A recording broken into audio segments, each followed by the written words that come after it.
तो एक बार प्लानिंग चालू करते हैं। हाँ ठीक है। देखो बेटा, ग्रुप 1 अभी आप लोग ने एग्जाम दिया। अब आपको मालूम है कि नया सिस्टम जो आया है, तो नए सिस्टम में अब आप लोग को साल में 3 अटेम्प्ट होगा। मतलब अब आपका इसके जस्ट बाद अटेम्प्ट आने वाला है सितंबर। ठीक है। तो अब ये समझ लो कि अ, आप लोग का जो रिजल्ट है, रिजल्ट आजकल इंस्टीट्यूट दे रही है लगभग 45 से 50 दिन के आसपास का रिजल्ट आएगा आप लोग का। एकदम ऑलमोस्ट फिक्स हो गया है। मतलब मान के चलते हैं कि जुलाई फर्स्ट वीक में आ जाएगा आप लोग का। 5-6 जुलाई तक आप लोग का रिजल्ट आ जाएगा। हो सकता है और थोड़ा खींचेगा तो 30 जून तक मान लो। तो ये मतलब मोटा मोटी मई का आधा महीना और उधर जून का 1 महीना, 1.5 महीने का तो टाइम लगेगा ही लगेगा रिजल्ट आने में। अब पहले और अभी की तुलना में जो सबसे बड़ा फर्क आ गया ना, पहले 6 अटेम्प्ट आपको, अगला अटेम्प्ट 6 महीने बाद मिलता था। अब मिल रहा है केवल 4 महीने में। और 4 महीने में अगर आप ध्यान से देखोगे ना, तो 1.5 महीने तो आपके चले गए रिजल्ट वेट करने का। उसके बाद केवल मिलेगा 2.5 महीने। तो अब मतलब ओवरऑल जो प्लानिंग है, स्ट्रेटेजी, वो कैसा होना चाहिए, एक मोटा मोटा एक आइडिया आप लोग को मतलब हम लोग शेयर करेंगे। आपके और जो भी क्वेरीज होगी वो फिर बातचीत कर लेंगे। अ, देखो, अगला अटेम्प्ट आपका आएगा September 24, है ना। अब अगर मान लीजिए पेपर जिन लोग का रिजनेबली गुड गया है कि हाँ हमने तैयारी की है, पेपर ठीक गया, थोड़ा बहुत तो डर सब में रहता है। कॉन्फिडेंट तो सीए एग्जाम में कोई नहीं हो पाता कि मैं पास होके रहूंगा। देखो बेटा, मैं आप लोग को एक बार एडवांस अकाउंट के बारे में कुछ क्लैरिफाई कर रहा हूँ। एडवांस अकाउंट में हमेशा स्टेप मार्किंग होती है। फॉर एग्जांपल, आईआरएस का क्वेश्चन आया था, तो आईआरएस के क्वेश्चन में खाली एक पॉइंट नया था, ओन डिबेंचर वाला। बाकी पूरा क्वेश्चन नॉर्मल था। तो 14 मार्क्स के क्वेश्चन में अगर आपका वो वाला पोर्शन जो ओन डिबेंचर का था, वो अगर आपका गलत बन भी गया होगा ना, तो आपका उस पर्टिकुलर पॉइंट के 2 मार्क्स कटेंगे। बाकी 12 मार्क्स आपको मिल जाएंगे उसमें। जैसे कंसोलिडेशन का क्वेश्चन था, तो कंसोलिडेशन क्वेश्चन में जो यूनिफॉर्म अकाउंटिंग पॉलिसी का एक पॉइंट था ना, उसको नॉर्मल क्वेश्चन में डाल दिया इंस्टीट्यूट ने। तो मान लीजिए आपका यूनिफॉर्म अकाउंटिंग पॉलिसी वाला जो पॉइंट था, पीएफडीडी वाला पॉइंट, वो अगर आपका गलत बन भी गया होगा, उसकी वजह से पीएफडीडी को रिवर्स करना, प्रॉफिट को रिवर्स करना, मान लो वो पॉइंट आपका गलत हो गया, लेकिन बाकी पूरा आपने सही बनाया है, रिवैल्यूएशन प्रॉफिट लॉस सही निकाला है, मिड ऑफ द ईयर का कॉन्सेप्ट आया था, वो आपने पूरा सही निकाला है, मान लीजिए। जो पीएफडीडी वाले पार्ट का 2 नंबर है ना, वो कटेगा आपका, मगर बाकी 12 नंबर आपके पूरे मिलेंगे आपको। एमालगेमेशन वाला क्वेश्चन तो अपनी सीट का ही क्वेश्चन था बेटा। खाली एकमात्र फर्क क्या था कि इसमें प्रीफरेंस शेयर भी था। डिबेंचर इक्विटी से तो सेम कॉन्सेप्ट था, प्रीफरेंस शेयर भी था। तो अगर एमालगेमेशन आप लोगों ने ट्राई किया होगा, जिस अप्रोच से अपन क्लास में बनाए थे, तो उसके भी मार्क्स आपको मिलेंगे। जो पहला क्वेश्चन आया था 7-7 मार्क्स के 2 पार्ट, खाली AS2 का जो क्वेश्चन आया था ना बेटा, वो नया क्वेश्चन था एकदम। तो वो वाला क्वेश्चन के 7 मार्क्स आपके गए। लेकिन जो पहला वाला क्वेश्चन आया था 7 मार्क्स का, वो क्वेश्चन नॉर्मल क्वेश्चन था, अकाउंटिंग स्टाइल का, बोरिंग कॉस्ट वाला क्वेश्चन। तो उसमें आपको पूरे मार्क्स मिलने चाहिए। जो AS7 अपन पढ़े थे, सेम क्वेश्चन आया था 7 मार्क्स का। कैश फ्लो स्टेटमेंट में पूरी स्टेप मार्किंग होगी। हो सकता है आप लोगों ने इंटरेस्ट ऑन इन्वेस्टमेंट निकालने में गलती कर दी हो, इंटरेस्ट ऑन डिबेंचर निकालने में गलती कर दी हो। 7 मार्क्स में से आपके 2 मार्क्स कटेंगे, आपको 5 मार्क्स उसमें भी मिलेंगे, अगर आप लोगों ने वो गलती की होगी तो। लास्ट क्वेश्चन में अपना डिविडेंड वाला एक क्वेश्चन 4 मार्क्स का था। अच्छा, इधर अब आप लोग एमसीक्यूज में देख लीजिए कि आपको एमसीक्यूज में कितने मार्क्स मिल सकते हैं। एमसीक्यूज में अपने को पूरे पूरे मिलते हैं बेटा। तो एडवांस अकाउंट में आप लोग को देखिए, कई बार क्या होता है बेटा, अपनी एक्सपेक्टेशन से कम पेपर बनता है। अपन एक्सपेक्ट करते हैं, अरे यार 80 मार्क्स के लायक मेरे को सोच लिया था मैं, लेकिन 80 मार्क्स के लायक नहीं बना, तो अपने को लगता है पेपर खराब हो गया। लेकिन फिर भी अपना पेपर ऐसा रहता है कि उसमें 50 से ऊपर मार्क्स का जुगाड़ तो रहता ही क्या अपना। इस बार जो एडवांस अकाउंट का पेपर आया था ना बच्चों, उसमें आप लोग को, अगर आप लोगों ने जैसे अपन क्लास में बनाए थे वैसे ही बनाए होंगे ना, तो आपको 50 मार्क्स से ऊपर तो मिल ही जाएंगे सबको उसमें। 80 नहीं मिलेंगे, 90 नहीं मिलेंगे, लेकिन 50 से ऊपर मिल जाएंगे। तो मेरा पॉइंट ये है बेटा कि आप लोग का पास होने का जुगाड़ सबका है एडवांस अकाउंट में। आप इतना उसको डिमोटिवेट मत होइए कि अरे यार मेरा एडवांस अकाउंट खराब होने का मतलब ये नहीं है कि आपको 30 नंबर मिलेंगे। खराब होने का मतलब है कि 50 से ऊपर तो आपको मिलने के चांस है ही। बाकी आप असेसमेंट कीजिएगा, जो मैंने आपको कभी बताया ना कि स्टेप मार्किंग होती है, कितने मार्क्स आपके कट होंगे, उस हिसाब से आप सोचिएगा, है ना बेटा। करेक्ट, मतलब वो ये बहुत कॉमन होता है कि अपने को थोड़ा थोड़ा गलत हो जाता है, अपने को लगता है पूरा गया, ये भी क्वेश्चन गलत, ये भी क्वेश्चन गलत, ये भी क्वेश्चन गलत। लेकिन जबकि ऐसा होता नहीं है, जो सर बोले ना कि एकदम स्टेप मार्क मिलता है। तो और एक चीज और ये होती है इसमें कि जब भी पेपर टफ आता है ना, तो वैल्यूएशन थोड़ा ठीक ठाक होता है। ये भी हम लोग देखते हैं, मतलब इस बार का पेपर ऑल ओवर इंडिया में ही बोला जा रहा है कि अकाउंट का थोड़ा सा अलग था, लेंदी था। तो ये 100% श्योर है हम लोग कि अगर आपने अटेम्प्ट किया होगा, गलतियां तो जो भी थोड़ी बहुत जो सर जिस पॉइंट पे बता रहे वो हुआ होगा, तो आपका आराम से 50-60 मार्क्स कहीं नहीं गए, ये पक्का है। तो उसको दिमाग में रखते हुए, क्योंकि कहीं ना कहीं की रोल में आपका इस बार एडवांस अकाउंट्स आप लोग को लग रहा है, जिस हिसाब से बातचीत हो रही है। लॉ टैक्स नॉर्मल आए थे, रूटीन जैसे आते हैं वैसे ही आए थे। और अकाउंट्स के बारे में थोड़ा सा जो मन में आपके रहा होगा, डाउट रहा होगा, तो अब उसको असेस करते हुए आपको ध्यान क्या रखना है कि अगर आपको लगता है कि मेरा हो चुका है, मतलब ग्रुप 1 मेरा ठीक ठाक गया है, पास होने का जुगाड़ है, तो इन दैट केस ग्रुप 2 की जो क्लास है वो आप लोग को तुरंत स्टार्ट कर देना चाहिए, कोई डाउट ही नहीं है। और अभी हम लोग एक्सेल में चालू कर रहे हैं इसको 13 मई से।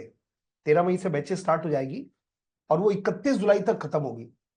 तो इस बार बहुत बड़ा चैलेंज क्या है कि क्योंकि अटेम्प्ट आपका तुरंत आने वाला है, 6 महीने के बजाय 4 महीने, मतलब 2 महीने इंस्टीट्यूट ने प्रीपोन कर दिया है अटेम्प्ट।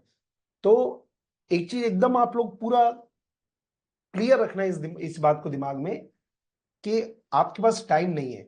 मतलब ये जो भी, जैसे आज 10 तारीख हो गई, 13 तारीख से बैच स्टार्ट हो रही है, तो ये 3-4 दिन जो भी आपको रिलीज होना है, अपने आप को रिलीज करना है, थोड़ा सा थक गए होगे, उसको आपको रिलैक्स होना है, तो ये 2-3 दिन का टाइम है। और उसके बाद वापस से आपको कमर कसना पड़ेगा। क्योंकि एक बात सोच के देखना कि ग्रुप 2 को करने के लिए आपको टाइम कितना मिलेगा।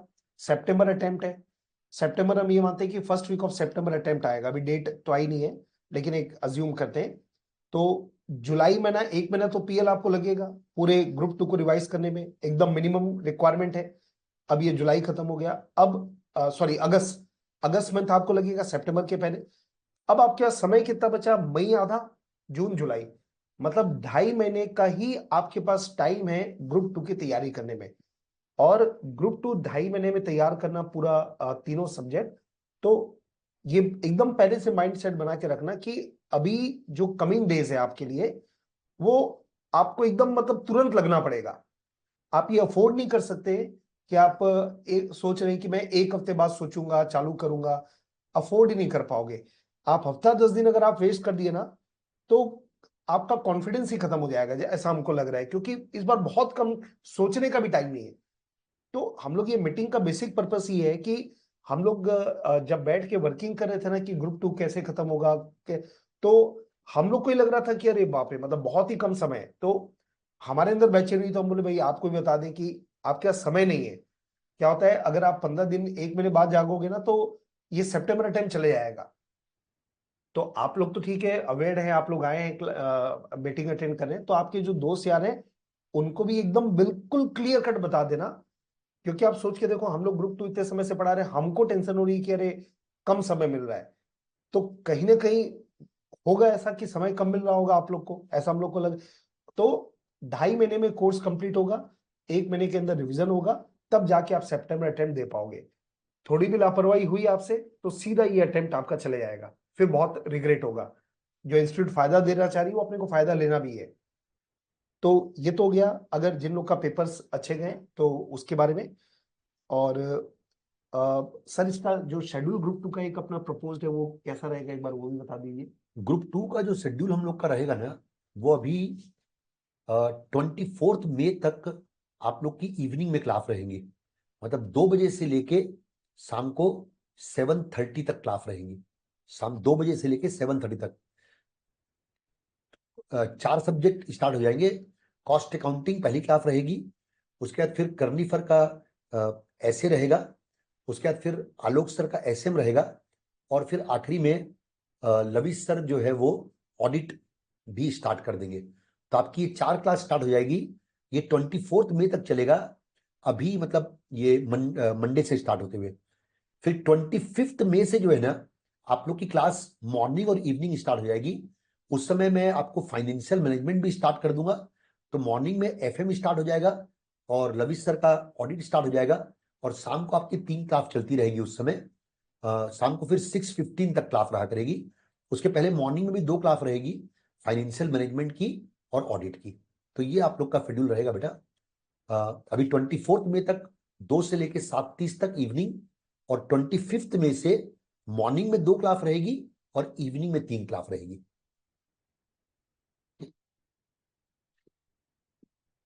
अच्छा, अब अपन ये आते हैं कि अगर मान लीजिए किसी का पेपर अच्छे नहीं गए, और अच्छे नहीं गए मतलब ये हो गया कि सारे ही पेपर बिगड़ गए मान लो, क्योंकि मान लीजिए तैयारी नहीं हुई थी, है ना कहीं एग्जाम देते तो ये रियल में समझ आता है कि हमारी तैयारी हुई थी प्रॉपर या नहीं हो पाई थी।